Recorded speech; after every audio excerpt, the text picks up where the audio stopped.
Hello everyone, how are you all? Warm welcome to the channel. So, as you asked me to prepare a to-do list for your mains preparation, okay? आप में से बहुत सारे students ऐसे हैं जो pre के examinations के लिए तो प्रिपेयर हो चुके हैं, उन्हें ज़्यादा एक्स्ट्रा एफर्ट लगाने की ज़रूरत नहीं है प्री के लिए, लेकिन मेंस उनका क्लियर कभी नहीं हो पाता है। और स्टूडेंट्स, अगर आप ये मिस्टेक्स अभी भी कर रहे होंगे तो आपका मेंस क्लियर नहीं होगा, ठीक है। प्री के लिए आप बार बार लगातार प्रैक्टिस करते हैं, प्री आपका क्लियर हो जा रहा है, लेकिन आप मेंस के लिए वो एफर्ट्स नहीं लगा पा रहे हैं जो रिक्वायर्ड हैं। तो वो आपको करना है, वो क्या चीज़ें आपको करनी है वो मैं इस वीडियो में बताऊँगी। एंड जो भी फ्रेशर्स हैं, जो बिगिनर्स हैं, उनके लिए भी ये वीडियो है कि आप जब भी अपनी प्री की प्रिपरेशन स्टार्ट करते हैं ना, तो हमेशा आपको याद रखना है कि आपको मेंस की प्रिपरेशन साथ साथ में बिगिन करनी है। ये स्टूडेंट्स जो हैं सबसे बड़ी मिस्टेक करते हैं कि प्री की प्रिपरेशन पहले कर लेते हैं, फिर प्री एग्ज़ाम आता है, उसके बाद रिज़ल्ट का वेट करते हैं। रिज़ल्ट में वो जब क्लियर कर लेते हैं, उसके बाद वो सिर्फ बचे हुए 12 डेज़ 15 डेज़ में वो मेंस की प्रिपरेशन करते हैं, और वो क्या ही कर पाएंगे, वो सिर्फ करंट अफेयर्स को कंप्लीट करने की कोशिश करते हैं और फिर मेंस नहीं क्लियर हो पाता है। तो हमें स्टार्टिंग से ही अगर हमने सिर्फ 1 से 2 आवर्स दे दिया अपनी प्रिपरेशन में मेंस के लिए, तो वो हमारे लिए आगे जाकर बहुत ज़्यादा ईजी हो जाता है, ठीक है। So let's discuss. आपको कुछ छोटी छोटी चीज़ें अपनी जो शेड्यूल है उसमें ऐड करनी है, जैसे पजल्स। जो आप प्री लेवल के पजल्स, हर दिन का आपका टारगेट होगा 3 से 4 5 प्री लेवल के पजल्स बनाना, उसमें आप ये इंक्लूड कर लीजिए 1 से 2 मेंस लेवल के पजल बनाना, ठीक है।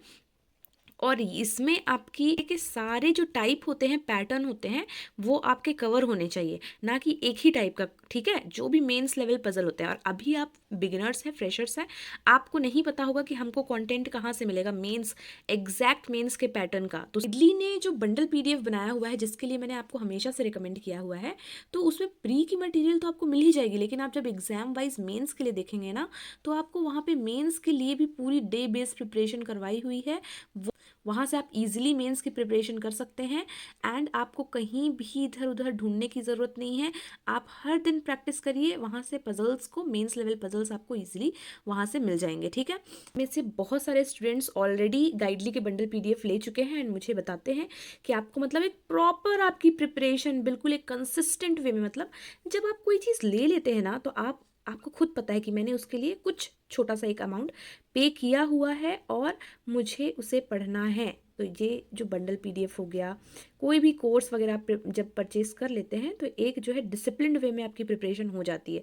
यहाँ पर आपका जो रूटीन है वो बिल्कुल फॉलो होता रहेगा एवरी डे। सिर्फ आपको डे बेस्ड वहाँ प्रिपरेशन है, डे 1 से डे 50 तक का। तो हर दिन आपको कंटेंट ऑलरेडी अवेलेबल है, वहाँ से जाके आप प्रिपेयर कर सकते हैं, ठीक है। इधर उधर आपको ढूंढना नहीं पड़ेगा। आपको नेक्स्ट काम जो करना है वो करना है डीआई, ठीक है। एवरी डे आपको एक डिफरेंट पैटर्न का डीआई हर दिन सॉल्व करना है, ठीक है। या तो आप ये चीज़ गाइडली के बंडल पीडीएफ जब आप परचेज करेंगे तो वहीं से कर सकते हैं, या तो स्टडी नीति में मैडम ने बहुत सारे इस पे यूट्यूब चैनल पे वीडियोस बनाई हुई हैं, तो अलग अलग पैटर्न की डीआई करवाई हुई हैं, बट मेंस लेवल का आप देखिएगा, ठीक है। इसलिए मैं कह रही हूँ ना, यहाँ पर आपको डेफिनेटली मिल जाएगा मेंस लेवल के अच्छे से। आप डीआईस को एवरी डे आप एक डिफरेंट पैटर्न का डीआई सॉल्व करिए। जो आपके प्री का प्रिपरेशन हो रहा है, जो भी प्रिपरेशन हो रहा है, उसके साथ साथ में ये मेंस लेवल का एक एक क्वेश्चन आपको करना ही करना है। द हिंदू एडिटोरियल तो हमने हर दिन आपको ऑलरेडी पढ़ने को बोला है, वो कोई एक्स्ट्रा चीज़ मैं यहाँ पर नहीं बता रही हूँ। एवरी डे उससे आपकी रीडिंग हैबिट जो है वो उससे इम्प्रूव होगी आपकी, इसको आप मत छोड़िए, ठीक है। शॉर्टकट में मत जाइए। द हिंदू एडिटोरियल या कोई भी न्यूज़पेपर का एडिटोरियल जो भी आप रेफर कर रहे होंगे, उसका एडिटोरियल पार्ट को एटलीस्ट पढ़िए, उससे आपकी रीडिंग हैबिट बहुत इम्प्रूव होगी, एंड वो आपको मेंस में, इंग्लिश सेक्शन में और डिस्क्रिप्टिव में, ऐसे वगैरह के पार्ट में, और आपके ग्रुप डिस्कशन में, आपके इंटरव्यू में, हर जगह वो आपको मतलब ग्रेजुअली बेनिफिट करेगा। वो कैब डायरी मेंटेन करिए, वो आपको इंग्लिश में मेन सेक्शन में बहुत काम आएगी। वो कैब डायरी, इसमें जो भी आपको डिफ़िकल्ट वर्ड्स लगते हैं एडिटोरियल पढ़ते वक्त, वो आप निकाल के फिर उनका मीनिंग लिख कर उसे मेंटेन करिए और उसे वीकली रिवाइज करते रहिए, ठीक है। इंग्लिश के लिए आप क्या करिए कि मेंस के जो मॉक्स होते हैं उनका जो सेक्शनल पार्ट है, दैट मीन्स इंग्लिश वाला जो पार्ट है, उसे हमेशा आप मतलब सबमिट करके उसकी जो प्रिपरेशन है इंग्लिश की, वो आप मेंस के मॉक्स से ही, जो सेक्शनल मॉक्स है वहाँ उसे सबमिट करके उसकी प्रिपरेशन वहाँ से करिए। वो आपको मतलब इंग्लिश के लिए मॉक्स से बेटर कोई भी ऑप्शन नहीं है, ठीक है।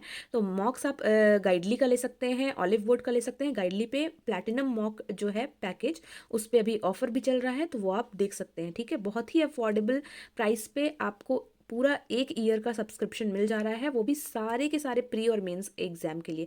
तो वो आप देख लीजिएगा, लिंक आपका डिस्क्रिप्शन में रहेगा, ठीक है। और करंट अफेयर्स आपको हर दिन प्रिपरेशन करनी है, एवरी डे। और मैं हमेशा आपको बोलती हूँ, एक वीडियो और एक PDF सोर्स आपको ऑलवेज रखना है, हमेशा रखना है। वन वीडियो में आप कोई भी सोर्स, जैसे आप अड्डा 247 फॉलो कर रहे होंगे तो वो कर लीजिए, मैं वही करती थी।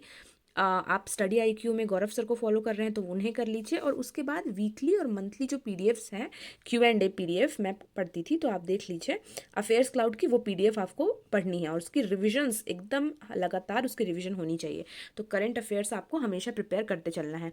बैंकिंग अवेयरनेस बहुत इंपॉर्टेंट है, तो बैंकिंग से रिलेटेड जो भी न्यूज़ रहता है ना, उस पर आपको ज़्यादा फोकस देना है, बहुत अच्छे से डिटेल में आपको पढ़ना है, क्योंकि सारे बैंकिंग एग्जामिनेशंस के मेंस में आपको करंट अफेयर्स में बैंकिंग अवेयरनेस का एक मेजर पार्ट दिखेगा, ठीक है। और मेंस के जो मॉक्स हैं वो आपको वंस इन अ वीक देने हैं। हफ्ते में एक बार आप मेंस के मॉक्स दीजिए। मैं आपको कुछ फ्री मॉक्स के लिंक आपको डिस्क्रिप्शन में दे दूंगी, तो जब आप स्टार्टिंग कर रहे हैं अपनी प्रिपरेशन की, तो उन फ्री मॉक्स से कर सकते हैं, ठीक है। And you need to be prepared for your descriptive part. और वो डिस्क्रिप्टिव पार्ट आपका कहाँ से प्रिपेयर होगा? द हिंदू एडिटोरियल जो आप पढ़ते हैं ना, उससे आप हल्के फुल्के नोट्स बनाते चलिए, ठीक है, थोड़े बहुत नोट्स बनाते चलिए। और साथ में मतलब सारे नोट्स जो भी होंगे ना, उसको एक जगह स्टेपल करके रखिए। लास्ट में क्या होता है ना, जब हम डिस्क्रिप्टिव तक पहुंचते हैं ना, तो हमारे पास बहुत सारी वेबसाइट्स, बहुत सारे यूट्यूब चैनल्स हमें रिसेंट के कुछ ऐसे टॉपिक्स जिस पे हमें ऐसे प्रिपेयर करना चाहिए, वो हमें देते हैं। बट अचानक से आप ऐसे प्रिपेयर करने चलेंगे तो नहीं हो पाएगा। तो आप ऑलरेडी प्रिपेयर्ड कैसे रह सकते हैं? जो भी रिसेंट टॉपिक्स चल रहे हैं उस पर हमने अपने वर्ड्स में थोड़ी बहुत, मतलब एक पैराग्राफ की समरी लिख ली आज के लिए, दैट वाज इनफ। फिर हम नेक्स्ट डे कुछ थोड़ा सा लिख लेंगे। इस तरीके से अपना नोट्स प्रिपेयर करते चलना है, and because of that we will be ready for our descriptive as well as for interview, okay. उसके बाद बैंकिंग टर्म्स, आपके पढ़ाई के समय पर जो भी बैंकिंग टर्म्स आपके सामने आते हैं, कुछ भी छोटा से छोटा, बड़ा से बड़ा, आप उसको प्रिपेयर करते चलिए। जैसे नेफ्ट क्या है, RTGS क्या है ना, RBI से रिलेटेड कोई भी गाइडलाइंस आ रही हैं, तो छोटी छोटी चीज़ें, PCA क्या है, SAF क्या है, ये सारी चीज़ें आप प्रिपेयर करते चलिए, ठीक है। बिकॉज लास्ट में आपके ऊपर बहुत बर्डन हो जाएगा। तो एक दिन में अगर आप 2 से 3 टर्म्स भी अगर देख ले रहे हैं, तो लास्ट मोमेंट में आपको बहुत काम आएगा, ठीक है। So preparation of mains along with pre is very important right from the beginning, okay. और यहाँ पर हम अपने इंटरव्यू और डिस्क्रिप्टिव वगैरह के लिए भी रेडी हो रहे हैं। तो ये जितनी चीज़ें मैंने आपको बताई हैं ना, ये मुश्किल से 2 आवर्स लेंगी, 2 से 3 आवर्स ही लेंगी। इसको अपने आप 5 to 6 आवर्स की जो आप प्री की प्रिपरेशन करेंगे, उसमें इसको आपको ऐड करना है। इतना आपको करते हुए चलना है हमेशा, ओके। It was all. मैंने बहुत सोच के बहुत अच्छे से आपको बताई हैं, इसे ज़रूर फॉलो करिएगा। आप क्वेश्चंस तो पूछते हैं, क्वेश्चंस पूछने में आप कभी पीछे नहीं हटते हैं, लेकिन फॉलो करिए जो उसका आंसर, उसका सॉल्यूशन आपको मिलता है ना, kindly follow it, okay. That was all for today. This is Sabiya. Be energetic, बिल्कुल बी एंथुसियास्टिक। आपका ये साल जो है ऐसे वेस्ट नहीं होना चाहिए। आपको इस साल जॉब लेनी ही लेनी है, ठीक है। So be enthusiastic for your goals and prepare well, okay. That was all. This is Sabia signing off. See you in our next session. Till then, stay happy, stay blessed, keep learning, and thank you so much for watching.